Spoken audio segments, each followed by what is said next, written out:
and beauty and light and love. Again, if we would prepare ourselves for such an experience, to empty ourselves, to rely not on our own understanding, but to come into the presence of that which knows as a little child, innocent, not a know-it-all with no room, but as an innocent with open mind and open heart, then this can be a recipe for us during this week, of course, and for the rest of our lives. I love these words. The ass also represents stubbornness and persistency and endurance. Believe it or not, there are some Sunday mornings when I'd rather stay in bed. I know that's hard to believe, but when I have those mornings, it often happens that we'll be driving in, because I'll do it anyway, because Shanti makes me.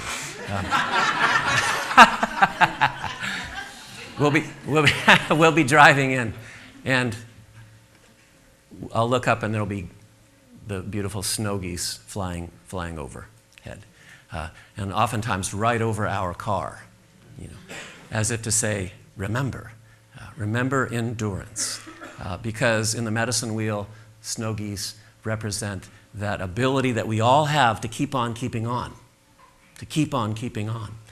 They don't necessarily fly high like the eagle, but they fly the distance. They fly from the Arctic to the Gulf of Mexico, 5,000, 6,000 miles. They make the long journey.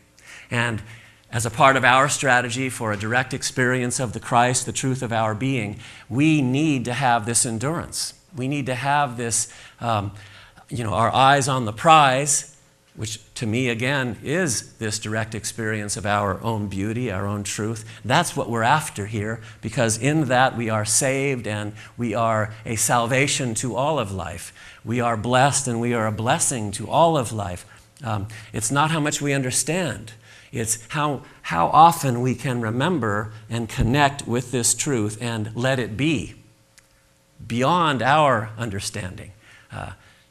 How often can we let this presence, this truth, this original nature astonish us? And sometimes it astonishes us in our ability to keep on keeping on, to be stubborn. I love that. Stubborn in our perception of ourselves and each other, to not let anything or anyone keep us from the journey that we're on and the work that we're doing. To ride these qualities is to make them obedient to one's will. Again, this is Charles Fillmore. The outer thoughts or people recognize that some unusual movement of mind is going on and they fall into line. Their cry, Hosanna, means save now. And then he says, a change of base from personal willfulness to meekness and obedience stirs the whole consciousness or city, and there is questioning about the cause. And this is very important here. Simply saying in the silence, not my will, but thine be done, often stirs up a commotion, and then there is questioning as to the cause. See, this is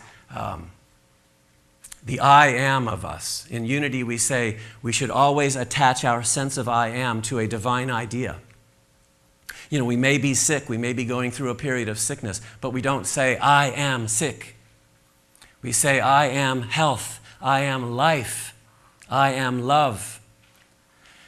Whatever we attach our sense of I am to is what we want to give our attention to and our belief to. See? It's not about the facts of our life. It is about what is possible. It is about the truth of us. It's about what we're growing into. And the chapter of our book that we're working with today, How Then Shall We Live, is love and attention. See, there's that old joke, and I've been there. I was so broke I couldn't even pay attention. And that's really broke. That's really broke. That's the worst kind of poverty, to have such a scattered mind that you can't put your hand on it. It's just running amok. The monkey is in the garbage cans, so to speak, the monkey mind. So in order to focus our attention and to pay attention, to love the truth, as we've talked about recently, we must be able to focus like a laser beam on our true nature. And this is one of the great pieces of the unity practice. I am strong. See, we may be feeling very weak, so it's not a lie to say I am strong. It is a determination, a stubbornness that despite the appearances of our lives and our behavior, at the very core of my being, I am strength. And this is what I want to believe in. Whatever we give our attention and belief to becomes our experience. I wanted to share something. Maybe many of you have heard of Emmett Fox, great teacher. In fact, one of the things I loved about him was his church, they would shut it down for the summertime. No, that's okay. No, that's not. I don't know where that came. That just kind of. No. One of the things I loved about him was his a concept called the golden key. The golden key. And the golden key, simply put, is focus on the solution, not the problem. Focus on the solution. No matter what it is you're dealing with, focus on the solution, not the problem. That's very, very unity. We know the problem exists. We're not in unhealthy denial. We don't go around saying, no problems, no problems. There are no problems. No, we say there are problems, but we're going to focus on the solution. And this often, again, involves, I am wisdom. I am a beloved child of God. See, this is who I am. This is focusing on the solution. Reverend Muller says this, at times, rather than attend to those things we love, we give the bulk of our attention instead to things that bring us harm. As we try to heal what has been hurt, we focus all our care upon things that are painful. Clearly, our wounds need our attention, but when we concentrate exclusively upon our hurt, we learn to see the brokenness, losses, or injuries we have been given as the most important things in our lives. So, right, we've talked about this before, the story of our lives. We all have one. It's a powerful, as someone once said, and I believe it, if everybody could tell their story with absolute honesty, it would be a bestseller. It would be a bestseller. So it is a good story, a powerful story, an important story, the story of our lives. I mean, for example, Marshall on planet Earth for 58 years. Boy, it would be a good read, I'm sure. But I'm not sure I want to tell it honestly enough, you know what I'm saying? But there's another story, and that's what we need to focus on as well. Not just the facts and the figures and the traumas and the hurts. That is a part of who we are, but ultimately, who we are is a beloved, whole, healthy, wise, strong, compassionate child of God. This is what we do in unity.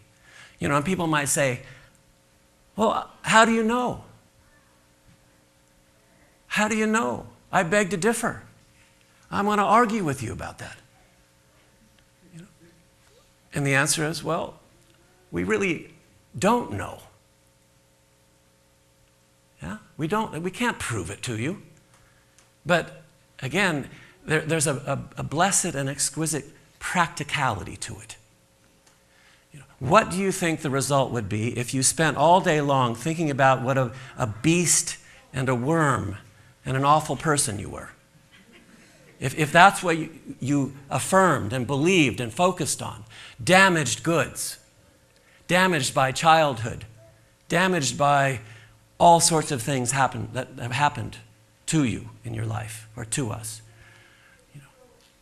And contrast that with, no matter what has happened, this is who I am. I am beloved of life. I belong here. I have a flow to my life, a destiny. It's good. I'm calling it good. I'm open to the good.